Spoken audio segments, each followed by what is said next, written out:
Assalamualaikum warahmatullahi wabarakatuh. Perkenalkan, nama saya Hariska Nur Hidayat dari Pendidikan Matematika 2019 kelas A dengan NIM 20701190020.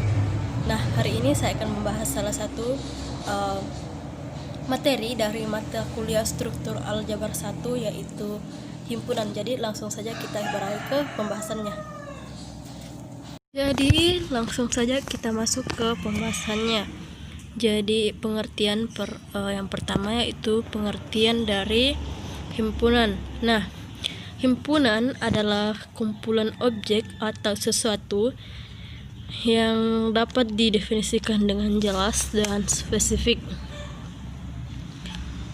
Oleh karena itu, jika suatu objek telah didefinisikan dengan baik ke dalam suatu kumpulan, maka dapat diketahui sifat-sifat dari objek tersebut. Nah, jadi jika P merupakan sifat dari objek tersebut secara umum, maka setiap yang termuat dalam kumpulan tersebut memenuhi sifat P. Objek dalam suatu himpunan disebut anggota atau elemen atau unsur. Nah, jika X anggota himpunan A, maka ditulis dengan notasi X elemen A atau X anggota A. Dan jika X bukan anggota A, maka ditulis X bukan elemen A. Pengertian ini dapat ditulis dalam diagram Venn. Nah, contoh dari himpunan itu sendiri, misalnya himpunan hewan berkaki dua, himpunan bilangan bulat, himpunan bilangan real, dan himpunan lainnya yang dapat didefinisikan dengan jelas dan secara spesifik. Nah, contoh dari yang bukan himpunan itu seperti himpunan makanan enak, himpunan wanita cantik, himpunan pria gagah, himpunan hal-hal yang menyenangkan, dan lain sebagainya. Ini tidak dapat dikatakan sebagai suatu himpunan karena jelas bahwa ini tidak spesifik secara umum, hanya berlaku untuk beberapa orang dan orang-orang tertentu saja. Nah, kita beralih ke cara menyatakan himpunan. Jadi ada 3 cara dalam menyatakan keanggotaan suatu himpunan itu sendiri, yaitu yang pertama builder atau notasi himpunan. Nah, dalam metode ini kita hanya menuliskan syarat keanggotaan dalam suatu himpunan, yaitu X dengan syarat X memiliki sifat P. Jadi misalnya anggotanya himpunannya 1, 2, 3, dan 4.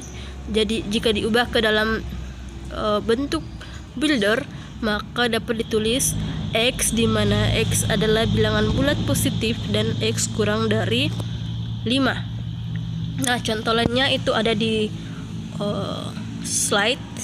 Di sini tertulis himpunan A itu sama dengan X elemen Z, di mana X kuadrat kurang dari sama dengan 16. Jadi dari syarat ini bisa diketahui bahwa anggota himpunan A itu adalah anggota bilangan bulat yang kurang, yang apabila dikuadratkan itu hasilnya kurang dari atau sama dengan 16. Jadi bisa diketahui bahwa anggota himpunan dari A itu 1, 2, 3, dan 4. Kemudian minus 1, minus 2, minus 3, dan minus 4. Jadi secara jika diubah ke bentuk daftar, anggotanya akan menjadi 8. Nah, kita beralih ke cara kedua, yaitu tabulasi atau daftar. Jadi metode ini semua anggota himpunan dituliskan satu persatu, seperti misalnya 1, 2, 3, dan 4 yang menyatakan himpunan 4 bilangan asli yang pertama.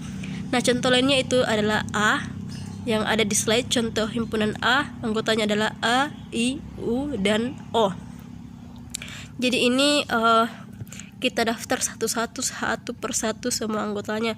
Jadi tidak perlu menggunakan bahasa-bahasa lain atau syarat atau simbol, karena di sini langsung dinyatakan dalam bentuk daftar. Nah, kita lanjut ke cara yang ketiga, yaitu pernyataan. Jadi di sini langsung kita sebut, misalnya A adalah himpunan bilangan asli, atau N adalah himpunan bilangan asli, atau C adalah himpunan bilangan kompleks, dan lain sebagainya. Nah, suatu himpunan yang tidak memiliki anggota disebut himpunan kosong. Nah, misalnya X elemen X di mana X elemen real dan X kuadrat itu kurang dari 0, itu jelas bahwa itu adalah himpunan kosong, karena tidak ada bilangan real yang jika dikuadratkan hasilnya kurang dari 0. Nah, himpunan yang hanya memiliki satu anggota disebut sebagai himpunan singleton.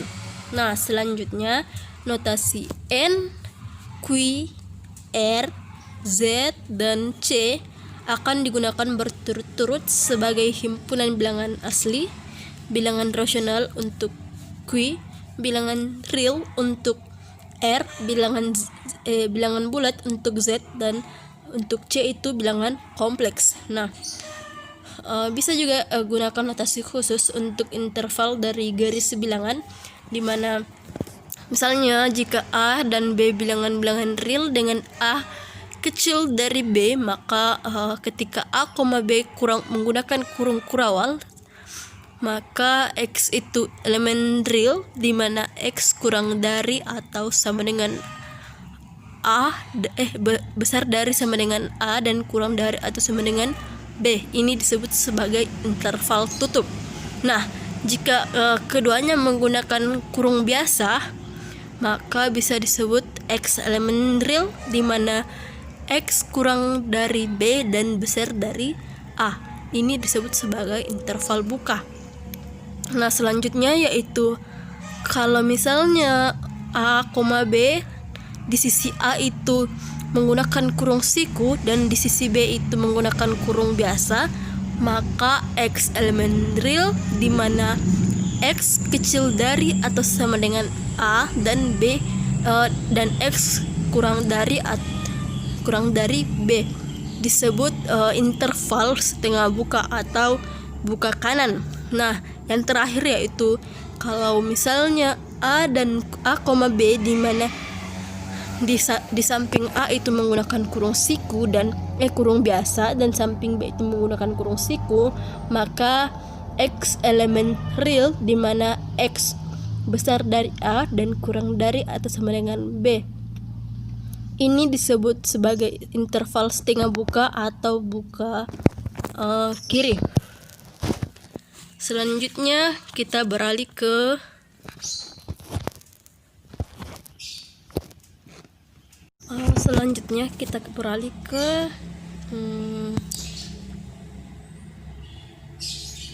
subset dari himpunan. Nah, jika A dan B masing-masing merupakan himpunan sedemikian sehingga setiap anggota dari A juga anggota dari B, maka A disebut subset dari B yang ditulis dengan simbol A subset sama dengan B. Nah, bersesuaian dengan pengertian tersebut, jika ditulis A subset B, ini berarti untuk setiap elemen A, maka X juga elemen B. Nah, jika A subset sama dengan B dan B subset sama dengan A, maka A dan B dikatakan himpunan yang sama, atau bisa ditulis A sama dengan B. Nah, jika A subset sama dengan B dan A tidak sama dengan B, maka A itu bisa disebut sebagai subset murni dari B, atau ditulis dengan A subset B. Dengan demikian, setiap himpunan merupakan subset dari dirinya sendiri, tetapi bukan subset murni. Dan himpunan kosong merupakan subset murni dari setiap himpunan yang tidak kosong. Nah, jika A bukan subset dari B, ditulis A bukan subset B. Jika tidak ada elemen A di dalam B dan tidak ada elemen B di dalam A, maka A dan B dikatakan disjoint atau saling lepas. Nah, jika salah satu A subset B atau B subset sama dengan A, maka A dan B disebut komparabel atau dapat dibandingkan. Dan sebaliknya, jika A subset sama dengan B dan B subset sama dengan A, maka A dan B disebut non-comparable, tidak dapat dibandingkan. Ini karena jika A subset sama dengan B dan B subset sama dengan A, itu artinya A sama dengan B sesuai dengan penjelasan yang ada sebelumnya. Nah, satu hal yang perlu ditekankan dalam bagian ini adalah jika kita ingin menunjukkan bahwa A subset sama dengan B, maka langkah yang harus ditempuh adalah mengambil X elemen A sebarang, kemudian menunjukkan bahwa X elemen B.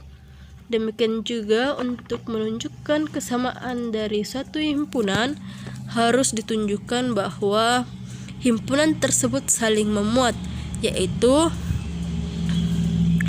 A subset sama dengan B dan B subset sama dengan A.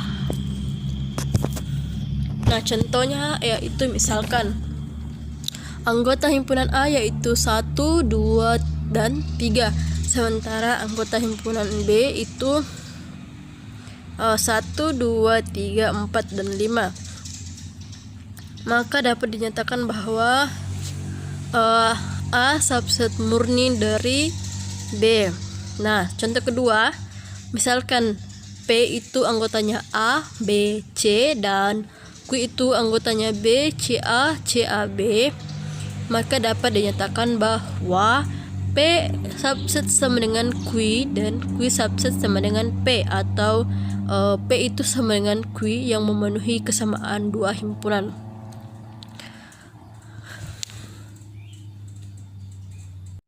Selanjutnya kita beralih ke operasi pada himpunan. Jadi dari operasi pada himpunan itu terbagi menjadi 4, yaitu gabungan, irisan, pengurangan, dan komplemen. Nah, untuk perkalian sendiri kita akan bahas di akhir nanti.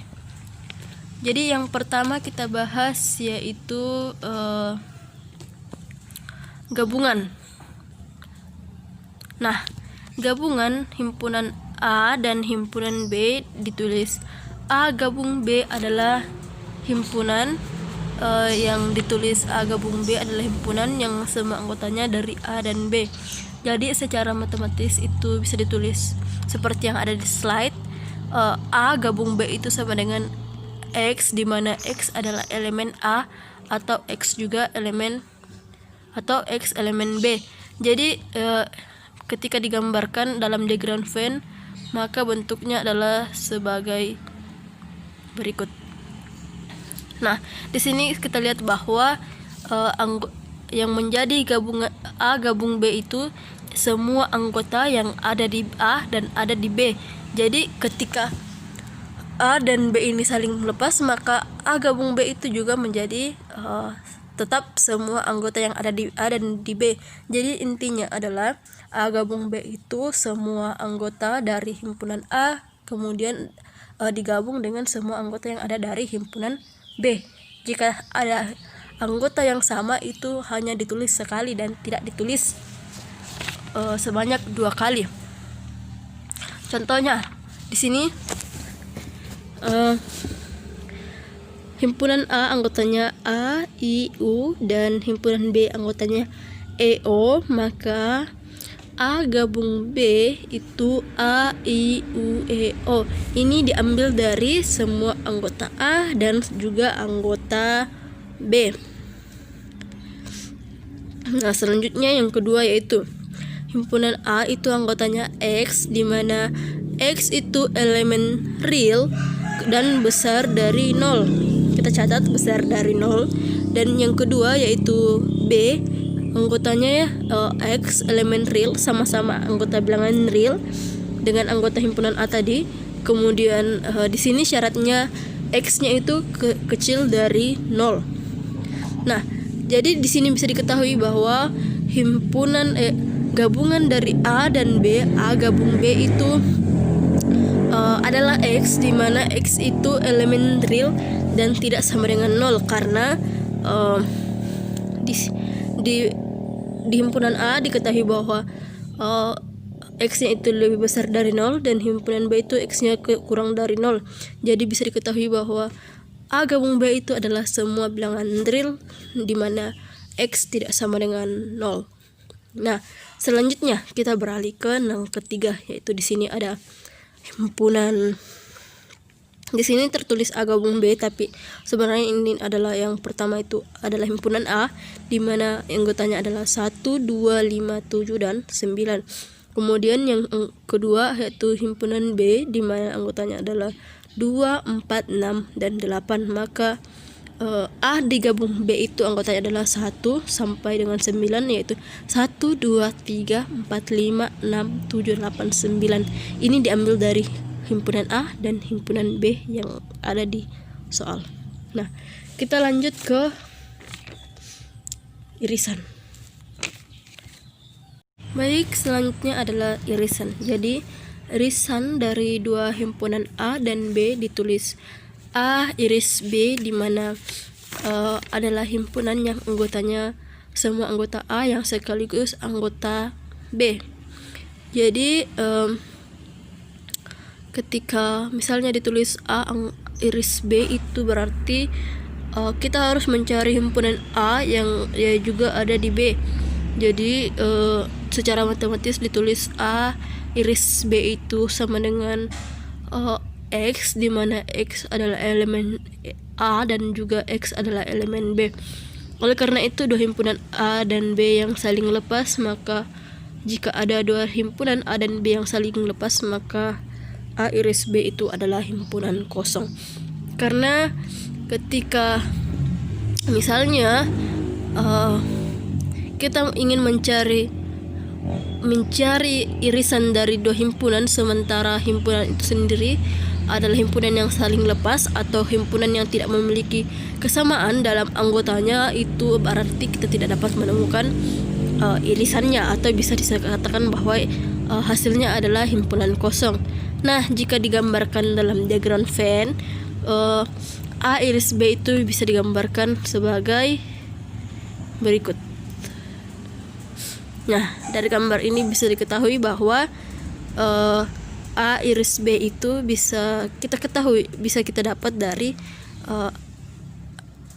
semua anggota A yang menjadi anggota di B, atau semua anggota yang misalnya X itu menjadi anggota di kedua himpunan.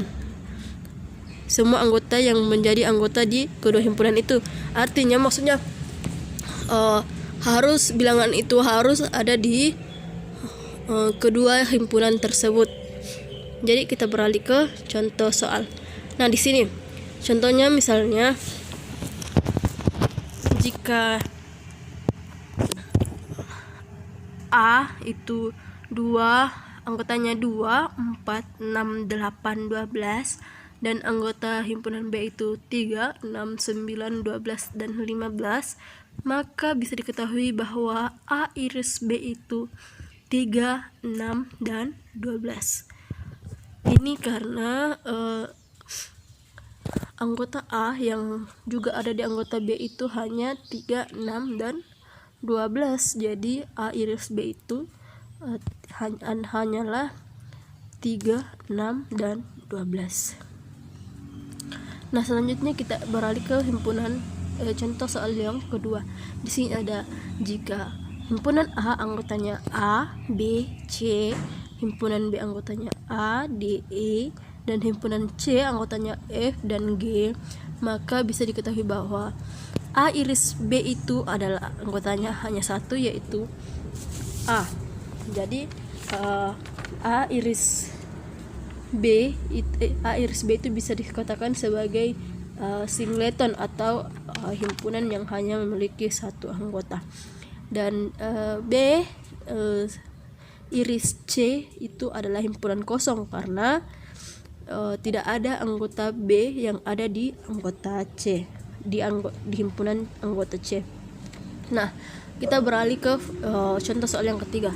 Di sini jika diketahui A itu sama dengan 3x, di mana x adalah bilangan bulat, dan B itu adalah 4x, di mana x elemen bulat, maka A iris B itu 12 x. Di mana x adalah bilangan bulat.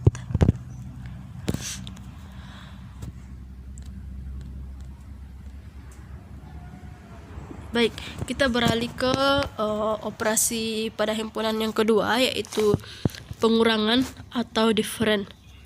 Jadi pengurangan dua himpunan A dan B ditulis A strip B adalah himpunan semua anggota A yang bukan anggota B. Jadi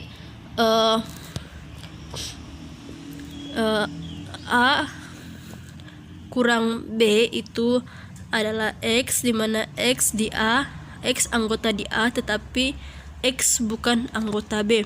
Jadi diagram Venn bisa digambarkan sebagai berikut. Baik, kita beralih ke contoh soal. Misalnya A itu sama dengan 1, 2, 4, 5, 7, dan 9. Sementara anggota B itu anggotanya adalah 3, 6, 8, maka A kurang B itu 1, 2, 4, 5, 7, 9, karena bisa kita lihat bahwa seperti yang diketahui bahwa A kurang B itu adalah semua anggota A yang tidak ada di B. Jadi terlihat jelas bahwa anggota A yang tidak ada di B itu adalah 1, 2, 4, 5, 7, dan 9. Sementara B dikurang A itu adalah 3, 6, dan 8, karena anggota ini tidak ada di B tapi tidak ada di A. Ya. Jika diubah ke diagram Venn, maka dapat diketahui bahwa dua himpunan dari contoh ini itu saling lepas satu sama lain, seperti yang ada pada gambar.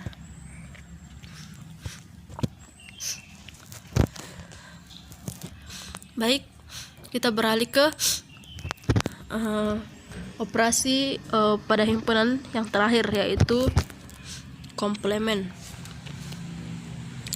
Jika A subset dari himpunan semesta S, maka komplement dari A dalam S ditulis subset A atau S kurang A, yaitu himpunan semua anggota S yang bukan anggota A. Jadi subset A itu sama dengan S kurang A sama dengan X, di mana X elemen S dan X bukan elemen A.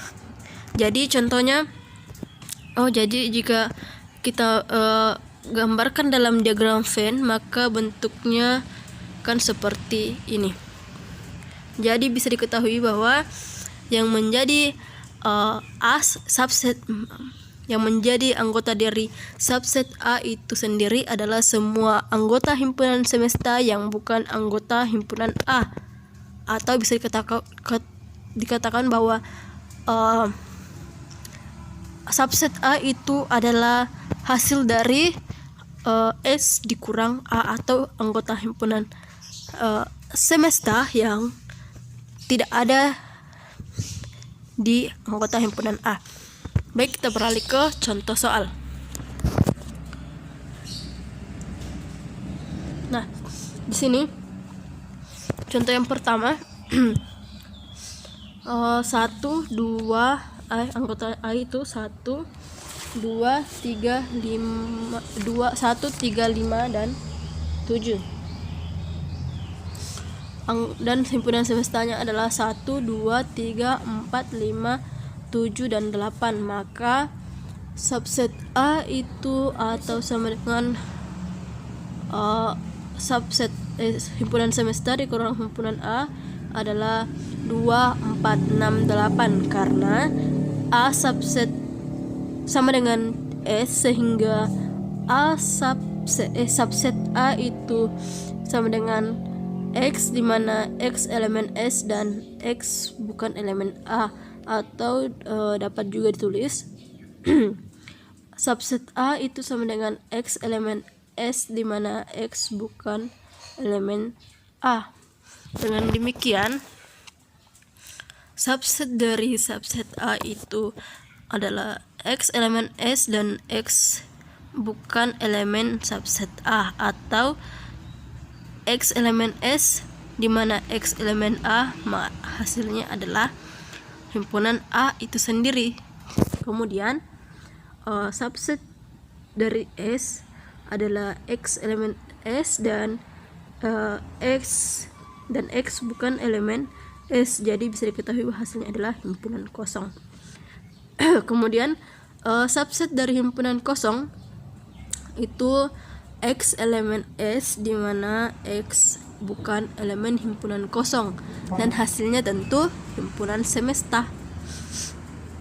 Kemudian yang kita lanjut ke, jika A gabung subset A, maka hasilnya adalah himpunan semesta. Ini karena X elemen S, dimana X elemen A gabung dengan X elemen S, dimana X bukan elemen A, otomatis hasilnya adalah himpunan semesta itu sendiri. Nah, jika A iris subset A, dimana X elemen S, dimana X elemen A kemudian digabung diiris X elemen S dan X bukan elemen A, maka hasilnya adalah himpunan kosong. Nah, contoh lainnya adalah misalnya himpunan semesta yang anggotanya 1 2 3 4 5 6 7 8 dan 9. Nah, jika anggota himpunan A-nya itu 1 2 3 dan 4, kemudian B-nya itu 2 4 6 8 dan C-nya itu 3 4 5 6, maka bisa diketahui bahwa subset A itu adalah 5 6 7 8 dan 9. Kemudian subset B itu 1 3 5 7 dan 9. Sementara subset C itu hasilnya 1 2 7 8 dan 9.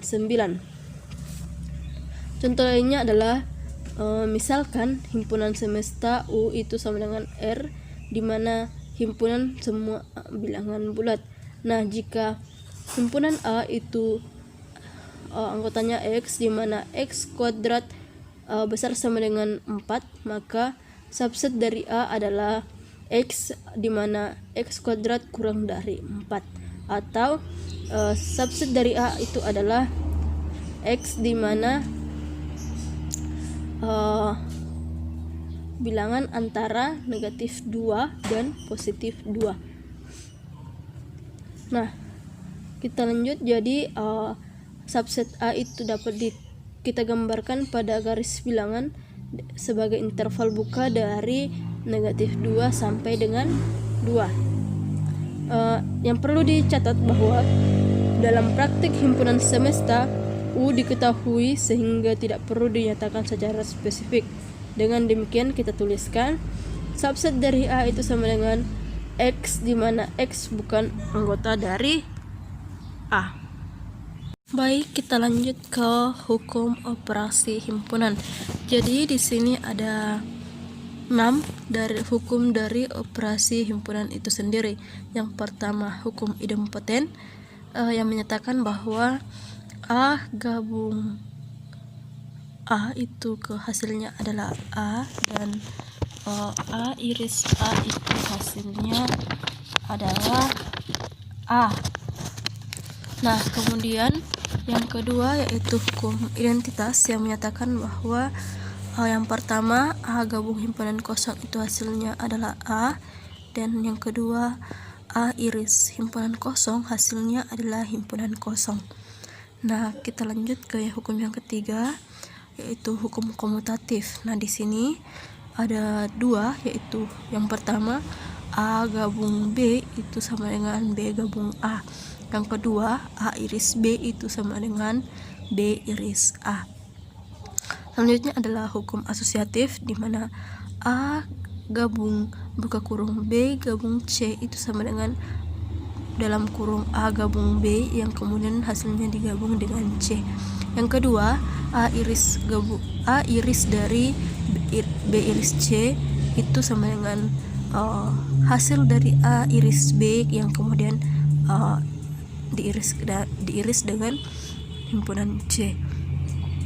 Selanjutnya adalah hukum distributif. Nah, di sini ada dua juga hukum distributif, yaitu yang pertama jika A iris dalam kurung jika A gabung dalam kurung B iris C, maka A gabung hasilnya itu sama dengan A gabung B yang kemudian digabung dengan yang A. Di sini saya salah tulis tadi. Di sini hasilnya itu A gabung B itu diiris dengan A gabung C. Nah, selanjutnya ketika A iris dengan hasil dari B gabung C itu hasilnya sama dengan A gabung B A iris B yang digabung dengan A iris C. Yang terakhir adalah hukum De Morgan. Di sini hukum De Morgan yaitu subset dari A gabung B itu sama dengan subset A iris subset B, dan yang kedua yaitu subset dari A iris B itu sama dengan subset dari A digabung dengan subset B. Nah, kali ini saya tidak akan membuktikan semuanya, saya hanya akan membuktikan beberapa di antaranya, yaitu yang pertama yaitu hukum idempoten. Pembuktian hukum idempoten yang pertama yaitu A gabung A itu hasilnya A. Jadi pembuktiannya yaitu diketahui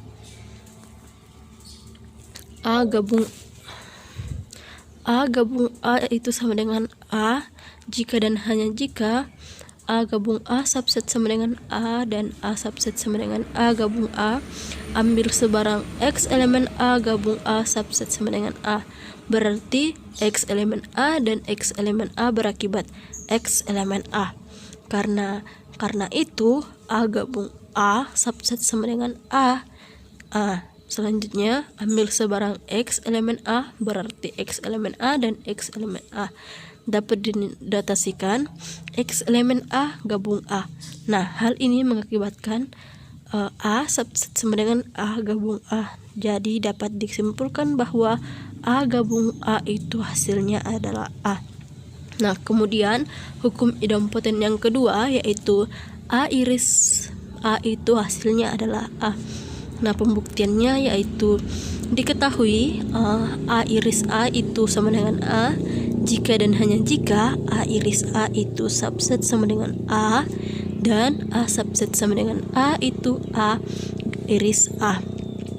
Nah, ambil sebarang X elemen A iris A, berarti X elemen A dan X elemen A. Nah, berakibat X elemen A. Karena itu A iris A subset sama dengan A. Kemudian ambil sebarang X elemen A, berarti X elemen A dan X elemen A dinotasikan X elemen A iris A. Hal ini mengakibatkan A subset sama dengan A iris A. Jadi dapat disimpulkan bahwa A iris A itu sama dengan A. Nah, pembuktian yang kedua yaitu pembuktian dari hukum identitas. Di sini hukum identitas yang pertama yaitu A gabung himpunan kosong adalah A.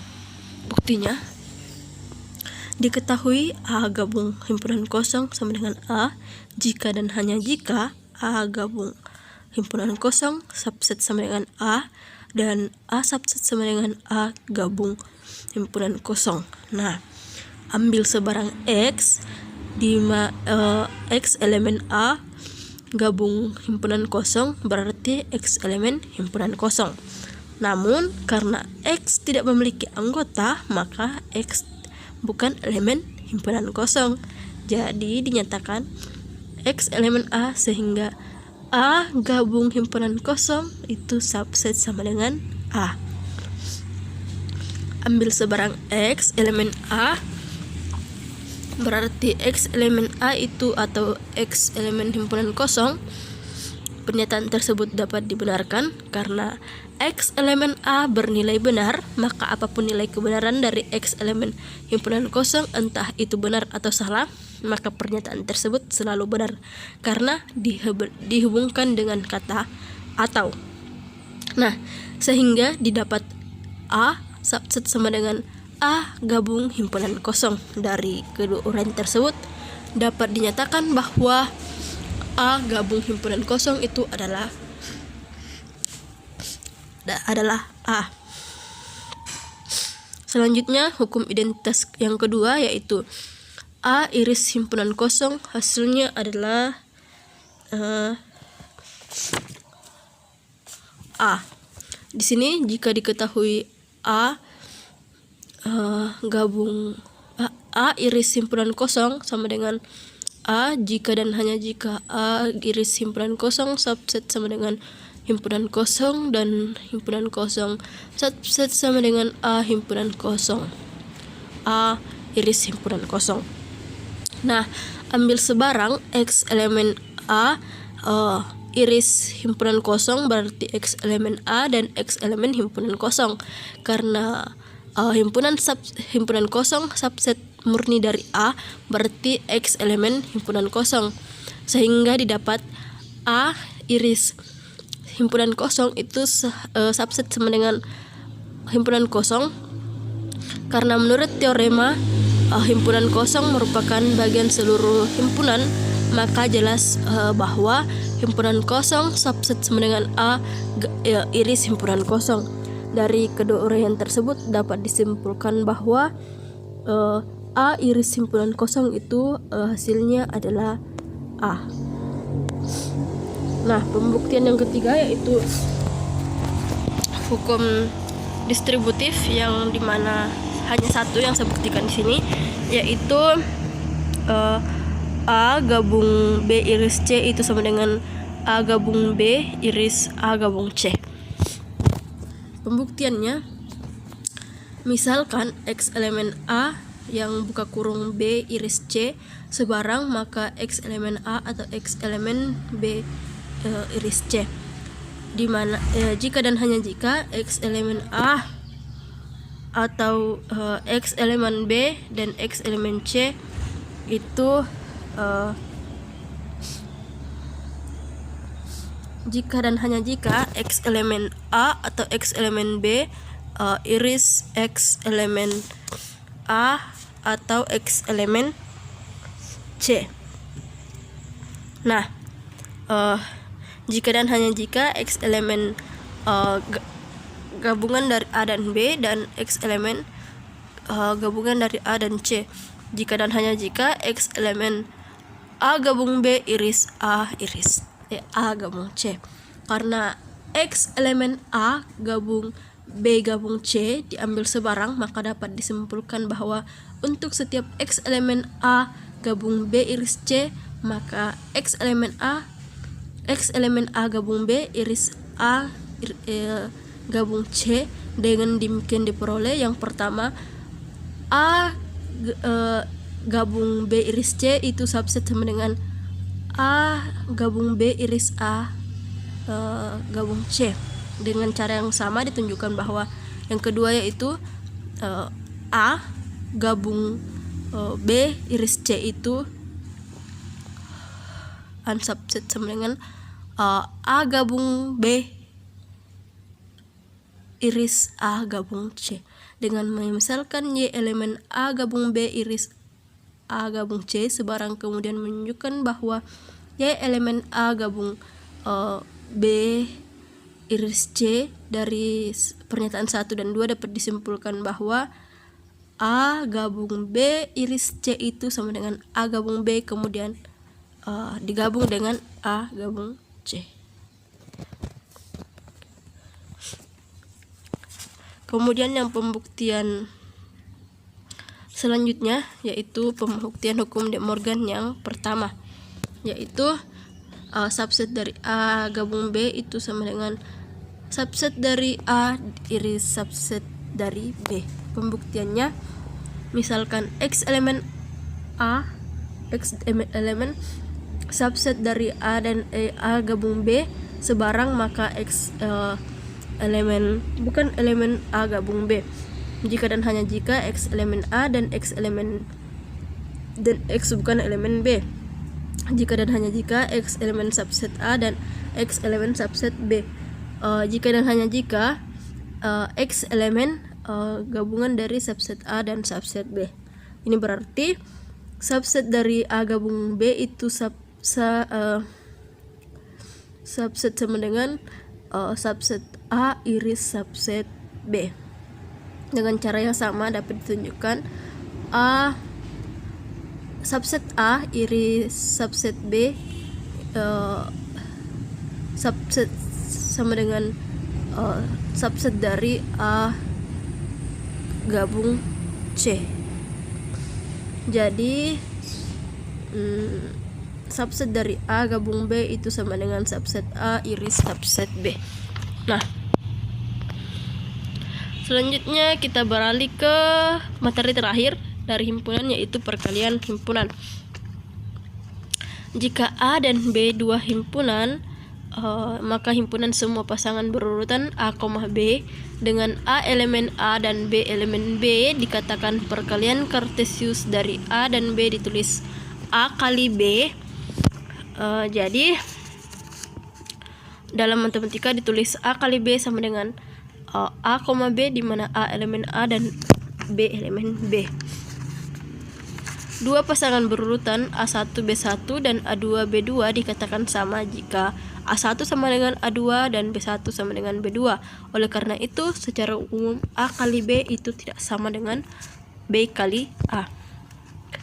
Nah, jika A dan B masing-masing himpunan, maka A kali B kali C itu sama dengan AB, di mana A elemen